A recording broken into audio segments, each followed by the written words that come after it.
casualties. But Saudi strikes have killed thousands of civilians, including dozens of children on a school bus in Sadr province in August. Rosalind Jordan is live from Capitol Hill in Washington, D.C. Rosalind, what's happening then?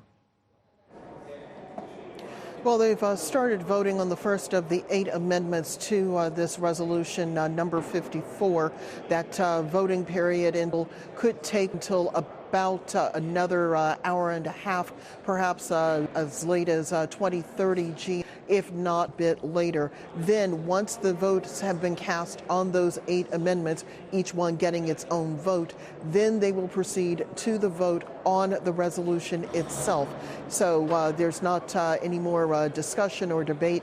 It's simply opening the period right now to actually vote first on the amendments, and then once they get to the resolution itself, any of the amendments that have been passed would be incorporated in that overall resolution, and that is what the senators would vote on probably later on Thursday afternoon.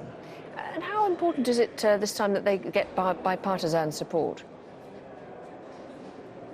Well, it's important because this has become an issue where both Republicans and Democrats have started questioning the Trump administration's foreign policy objectives, for questioning its alliances, questioning whether the Trump administration is doing enough to uphold U.S. values, respecting the rights of civilians in war zones, whether the United States is inadvertently adding to the violations of civilian safety in the Yemeni civil war, for example, standing up for the right of freedom of the press, something which is enshrined in the U.S. Constitution and certainly has been tested by the murder of Jamal Khashoggi, the exiled Saudi journalist, more than 2 months ago.